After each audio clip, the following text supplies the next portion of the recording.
সেই হিসেবে বলবো যারা যায় যে কাজ করতেছেন, যায় যে কাজ করেন, ছোট ছোট তলব মারেন, 2 টাকা কম হোক।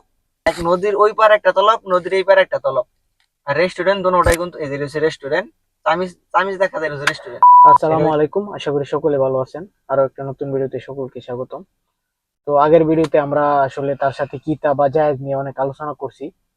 তো আশা করি আপনারা সেই ভিডিওটা দেখছেন। তো এখন এই ভিডিওতে আমি তাকে প্রশ্ন করতে চাই, আসলে সে যেহেতু আগে জায়েজে কাজ করছে, এখন জায়েজ থেকে বাইরে হয়ে আইসা পড়ছে। তো তোমার আসলে কি পরামর্শ থাকবে যারা জায়েজ থেকে আসতে চায় বা আইসা কিতাতে কাফালা হতে চায় বা কিতাতে কাজ করতে চায়, তাদের কাছে কি পরামর্শ থাকবে তোমার? পরামর্শ কি, আমার সাবেক কোম্পানির জন্য আচ্ছা। শুভকামনা করি। ওই কোম্পানি খুবই ভালো। আচ্ছা। যাতে আগে খারাপ বলছি, কিন্তু ওই কোম্পানিটাই ভালো। কিন্তু আমার যারা যাদের সাথে একসাথে কাজ করছি, আচ্ছা। অনেকে শুনতেছি বাড়ি যাইবো, বাড়ি স্যালারি কম, এই আচ্ছা। কথা বলে। কিন্তু আমি বলবো না বাড়াটাই ভালো, না বাড়াটাই ভালো। আর আচ্ছা, কি এজ এ কারণে আসলে তোমার মনে হয় যে না বাইরলে ভালো হয়? না, আমি আমার বন্ধুদের জন্য দেখাই কি আচ্ছা। কারণ না ভালো। এই যে কিন্তু জাহেজে কিন্তু 2 তলব ধরলে, যদি কাস্টমারে রিফুট করে, আচ্ছা। তার ড্রাইভারের কাছে 2 তলব আছে, তাইলে কিন্তু জরিমানা দেয়। এছাড়া জরিমানা দেয় না। আচ্ছা, এগুলো আসলে যারা আর নতুন তারা আসলে বুঝবে না, যারা কাজ হ্যাঁ, করতেছে তারা বুঝবে হয় নাকি? না যারা জাহেজে কাজ করছে। আচ্ছা। আর জাহেজের তলব গুলো একদম ছোট ছোট।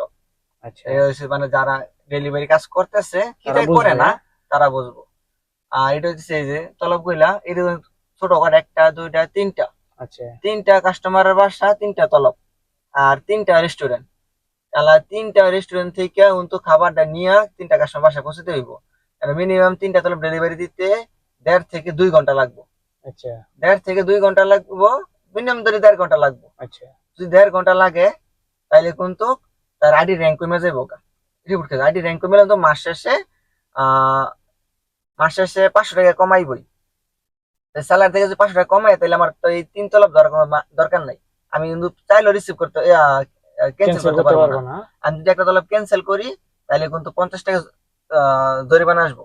আচ্ছা, যদি একটা দুইটা করি, তাহলে 100 টাকা জরিমানা, 3টা করলে 150 টাকা জরিমানা। মানে ধরতে হইব, এটা মানে ক্যান্সেল করারও রিসিভ সিস্টেম করতে নাই হইব, নাকি? কিন্তু আইডি র্যাঙ্ক কমে যাইবো, মাস শেষে 500 টাকা কেটে রেখে দিব। আচ্ছা। এই রয়েছে এই সমস্যাটা। এই হিসাবে জাহেজ খুব ভালো। যারা জাহাজ থেকে বের হইতে চায়, তাদের জন্য বলতেছি না বেরোটাই ভালো। স্যালারি কম হোক, কিন্তু জাহাজে তো আমার জানা সত্ত্বেও কোনো টাকা পয়সা কাটে না জাহাজে। আর তলব গুলা দেখাই, এই যে তলব গুলা, এসে ইয়া আরেক নাম, ইয়া এই প্রযুক্তি হচ্ছে কারোর জন্য হইতেছে আহ সর্বনাশ, মানে কারোর জন্য কারোর পৌষ জন্য মাস পুষ না? মাস, আর আমার জন্য সর্বনাশ। আচ্ছা। এক নদীর ওই পার একটা তলব, নদীর এই পার একটা তলব। আর রেস্টুরেন্ট দোনোটাই কিন্তু এই যে রেস্টুরেন্ট, তামিজ তামিজ দেখা যায় রেস্টুরেন্ট। আচ্ছা। এটা হইতেছে আমি আমার সাইডে আছে, নদীর এই পারে। এই সাইডে কিন্তু ওই সাইডে 2টা তলা পৌঁছাইতে আমার যে কোনো একটা কাস্টমার কিন্তু রাগ করবো। তার হ্যাঁ। ম্যানেজ করাটা কিন্তু আমার জন্য খুব টাফ হয়ে যাবো গা। আর এটা কিন্তু জরিমানা আশা করি আসবো না। না আসলেও কিন্তু ওই যে একটা একটা তলব যে আমার রিপোর্ট করতে হইব হুম, হুম। লেট হওয়ার কারণে, কিন্তু এটা আচ্ছা। কিন্তু মাস শেষে কিন্তু কোম্পানি আমার কাছ থেকে টাকা কেটে রাখবো পরে। আচ্ছা। আর এই যে নদীর ওই পারে একটা, এই পারে একটা। হ্যাঁ। আর আমরা যেমন যাই যা কাজ করছি, আমরা কিন্তু এই সব এত বড় তলব আমরা রিসিভ করি নাই বা মারিও নাই। আচ্ছা। মারিও নাই, এই তো ছেড়ে দিতাম। আর যদি আমি একটা তলব সাইডে দিই, তাহলে কিন্তু 50 টাকা জরিমানা দিতে হইব। সেই হিসেবে বলবো যারা যায় যে কাজ করতেছেন, যায় যে কাজ করেন, ছোট ছোট তলব মারেন, 2 টাকা কম হোক, তারপরও ভালো আছে নাকি? ভালো আছেন, কোনো আচ্ছা। টেনশন নাই। আর যে বড় বড় তলব, এগুলো রিসিভ করতে হইব, এটা যাইতে হইব। আর তেল দেয় কম, নিজের বেতন থেকে কিন্তু টাকাটা কাইটা রাখে বেশি টাকা তেল গেলে। আর আমি দেখাই দেন কি বড় বড় তলব আছে, এখন তো খুব বড় বড় তলব। এই যে হলুদ রেস্টুরেন্ট, কালোটা কাস্টমারের বাসা। আচ্ছা, আপনার এই মানে যে কি বড় কিটাতে অনেক আছে, লং লং অর্ডার দেয় নাকি? মানে অনেক খুব বড় বড় বড় বড় তলব, বড় বড় এই অর্ডার বড় আসে বড়, নাকি? এই বড় বড় তলব ধরেন আহ আচ্ছা। ঢাকা এয়ারপোর্ট থেকে ধরেন গাজীপুর চৌরাস্তা, আচ্ছা। এত বড় বড় তলব, এর থেকে বড় বড় তলব আছে এনো। আহ এই এত বড় বড় তলব মারলে কিন্তু আপনার তেল যায় বেশি। হ্যাঁ, হ্যাঁ। আর স্যালারি থেকে কিন্তু টাকাটা কেটে রাখবো পরে। কোম্পানি আমার 900 টাকা তেল দেয়, আমার হুম। তেল দেয় 1200 টাকা, তখন 300 টাকা আমার বেতন থেকে কেটে রেখে দেয়। তাহলে এই হিসাবে জায়েজ কিন্তু খুব ভালো, যারা জায়েজ আছেন তারা জায়েজের থেকে না বাড়াটাই ভালো। আমিও ভারিও আমি এখন এখন ভুল করছি, না বাড়াটাই ভালো ছিল আর কি, বের হয়ে ভুল করছি আর কি। যারা জায়েজের কাজ করতেছেন সবার জন্য আমি একটি অনুরোধ থাকবো, জায়েজ থেকে না বাড়াটাই ভালো।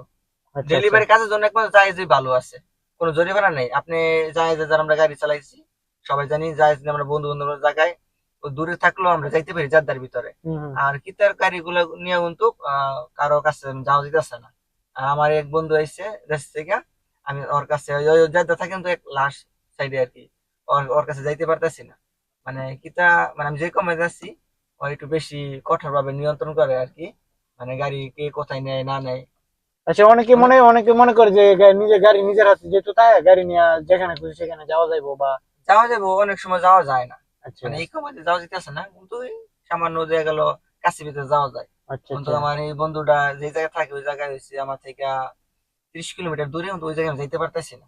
আর আচ্ছা জাহাজ থাকলে ওই জায়গায় যাইতে পারতাম, আমি জাহাজের গাড়ি নেই, অনেক জায়গায় গেছি, আচ্ছা। আচ্ছা সমস্যা হয়নি। কিন্তু এই কমায় আর কি কিতাতে যাওয়া যেতেছে না আর কি। আচ্ছা। তো সেই হিসেবে আসলে তোমার সর্বশেষ কথা এটাই থাকবে, আসলে অন্যান্য কাজে যারা আছে জাহেজ বা অন্যান্য যেগুলা তা সেগুলা থেকে আসলে চেঞ্জ না করাটাই ভালো, নাকি কিতা ভালো বা যে এগুলাতে যে না জায়গায় আসাই ভালো ভালো, হ্যাঁ? আছে, যে জায়গায় ওইখানে থাকাই ভালো আর কি, যে নাকি? জায়গায় দেখা গেল মাস শেষে 2,000 টাকা স্যালারি আটকাইতে পারতেছে, আচ্ছা পাইতেছে, ওই জায়গা থেকে না সরাটাই ভালো। আচ্ছা। আচ্ছা, বুঝতে পারছি। তো এটাই আসলে সর্বশেষ কথা। তো আশা করি বুঝতে পারছেন কিতাতে কি পরিস্থিতি বর্তমানে বা কি কি সমস্যা অসুবিধা। তো যারা অন্য অন্য সেক্টরে আছেন আশা করি থাকেন ওইখানে ভালো কিছু হবে ইনশাল্লাহ। অনেকে অন্য অন্য কাজ থেকে বা অন্য অন্য সেক্টর থেকে আইসা ফুড ডেলিভারিতে ঢোকার জন্য চেষ্টা করতেছে। তো তাদেরকেও আসলে ভাইয়ের একটা পরামর্শই থাকবে যে। এটা একটু একটা বললে দিই তোমার, আচ্ছা। এই যে যারা অন্য সব কোম্পানি থেকে ফুড ডেলিভারির কাজ আসতে চায়, হ্যাঁ হ্যাঁ। কিন্তু মেহনা চেঞ্জ করতে হইব। হুম হুম। মেহনা চেঞ্জ করতে হইব, 1,000 রিয়াল লাগবো মেহনা চেঞ্জ করতে, বাংলাদেশে 30,000 টাকা লাগবো মেহনা চেঞ্জ করতে।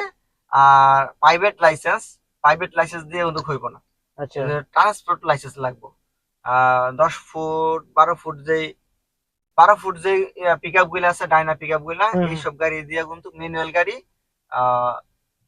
ইন্টারভিউ নিয়ে গাড়ি লাইসেন্স বানাইতে হইব। আর যদি আপনি পারেন তাহলে তো 1,000-এর ভিতরেই হয়ে যাইব আর কি। আর যদি ফেল যান তাহলে তো দেখা গেলো একটু বেশি টাকা লাগবে। আচ্ছা আচ্ছা, বুঝতে পারছি। তাও মানে তোমার কি পরামর্শ থাকবে, কেউ যদি মোটামুটি অন্য অন্য সেক্টরে 1500-2000 টাকা ইনকাম করতে পারে, হ্যাঁ, তাইলে কি মনে হয় ওই টাকা চাইরে বেতন চাইরে কি ফুড ডেলিভারিতে আসা এর উচিত হইব কিনা? আমি বলবো না কেন, আচ্ছা। সবাই কিন্তু ইনকাম একরকম হয় কারণ না। অনেকে মনে করে যে ফুড ডেলিভারিতে গেলে আমি 2000-3000 টাকা না, কামাইতে পারবো। এরকম এমনটা না। আচ্ছা। সবাই, আমি যেরকম পরিশ্রম করতে পারতেছি ওইরকম হুম। আপনারা পরিশ্রম করতে পারবেন না। না না, ঠিক আমি আছে। 15 ঘন্টা 16 ঘন্টা কাজ করি, আপনি ওইটা পারবেন না, পারবো না, হ্যাঁ। ঠিক আছে। কিন্তু এটা আপনি খালি আমার আমার ইনকাম দেখে যে আপনি আমার জায়গায় এসে পড়বেন, হ্যাঁ হ্যাঁ। ওইটা কিন্তু ভুল অনেকে ধারণা। বেতন টেতন ফালায় বা কোম্পানির কাজ টাজ কপিল টুপিল ফালায় অনেকে ফুড ডেলিভারিতে চলে আসতে চায়। তো সেটা আসলে উচিত নাই মনে করি, আমি নিজেও যেহেতু কথাবার্তা বলি অনেকের সাথে। তো আমার এটাই মনে হয় কেউ যদি মোটামুটি ভালো থাকে, 1500-2000 টাকা ইনকাম এর স্যালারি আছে, তো ওই জায়গাতে থাকা আমি মনে করি বেটার হবে, নাকি? হ্যাঁ, এই বেটার। তো এই আর কি, সর্বশেষ কথা এটাই আর কি। ধন্যবাদ সকলকে।